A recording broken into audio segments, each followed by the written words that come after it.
Dr. Sebastian Gorka, good evening, sir. Good evening. May I ask you, how are you these days? It's nice to be a private citizen again. It's a very liberating feeling. עד לפני שבועיים, דוקטור סבסטיאן גורקה היה יועצו הבכיר של הנשיא טראמפ לביטחון לאומי וללוחמה בטרור, מבכירי הכוורת המתפוררת. Now some details behind the scene. According to reports in your resignation letter, you have expressed dissatisfaction from the presidential affairs, but in a formal White House statement, it might have been understood as if you were fired. Have you resigned or been deposed? It's very clear that I resigned. It's sad that a junior official in the White House who misrepresented her rank, who lied about her rank, tried to spin that story into something else, but the facts of the matter are very clear.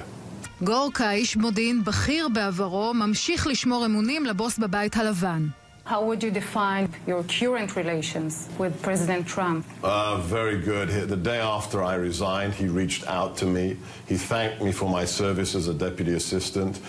He said, I am sticking on my agenda. Would you please support me from the outside? And I responded that absolutely. So far, this current administration can be defined as the fired or the quitters administration. Where do you think is the source of this problem? Is it Trump or the officials? Neither. People need to understand what happened on November the 8th. On November the 8th, a person who had literally nothing to do with the Republican Party establishment became the President of the United States. He was the classic anti-establishment politician. Anti-establishment on the right as much as on the left. And I like to describe his campaign as a small bunch of insurgents. The small bunch of insurgents helped this billionaire from New York to become the most powerful man in the world. On January the 20th, when we moved into the White House, it was maybe 24 people who were key representatives of the Make America Great Again agenda. And the fact is that's a very small number of people, and it was a hostile takeover. And hostile takeovers are never easy. You described the firing of James Comey as the biggest mistake in political history.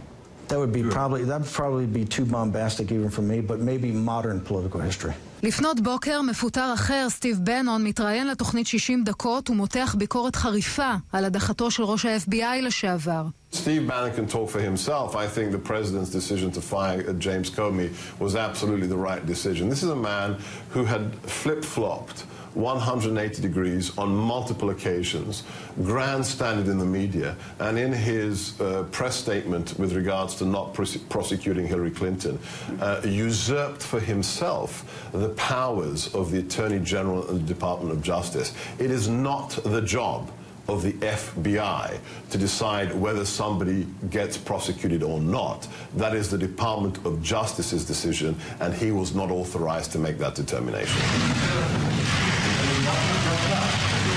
You said, if anybody can bring an agreement that is good for Israel, it will be Donald Trump. Is he still the master? Oh, master of the deal? Oh, yeah, he wrote the book, absolutely. If I haven't changed my opinion. If anybody can bring the Palestinian Authority and Israel together for a lasting peace, it is the current President of the United States. However, what he said back then stands.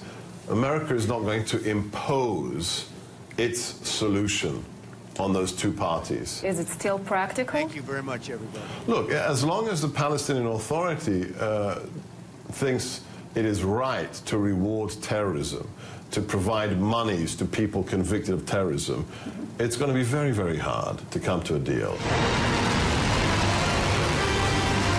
When it comes to Iran, President Trump understands Iran is the threat to America, the threat to Israel, to the stability of the whole region with regards to the JCPO, the Iran deal. That deal is a disgrace. It should have never been allowed. The president has said very clearly many times, this is a bad deal. This deal focuses on a very important issue, nuclear weapons, but it disconnects that from every other thing Iran is doing, from Yemen to Syria to Iraq. That is not a good deal. Klansmen for America! טענות על קשריו עם ארגוני ימין קיצוני נשמעו בחצי השנה האחרונה, אולם גורקה מכחיש זאת ולא ממש אוהב את השאלות שלנו על החיבור האפשרי. Can you talk about how I'm associated with it? No, I'm asking you. Nothing to do with the alt-right. I don't even use the phrase alt-right. I think alt-right is some ridiculous boogeyman phrase. There is no place in a modern liberal democracy for people like the KKK, for neo-Nazis or for fascists. ועל השימוש האובססיבי באמצעי הרשת החברתית, גורקה מסביר על הכישרון האמיתי של הקופירייטר טראמפ. I'm not going to criticize a man who is the master of social media. God bless the president and his Twitter feed. Who writes Trump's tweets? His morning tweets. Who do you think's writing his tweets at 3 a.m.? I'm not sure. I'm asking At 3 a.m.? Have a guess. Thanks so much for talking with us. It's my pleasure.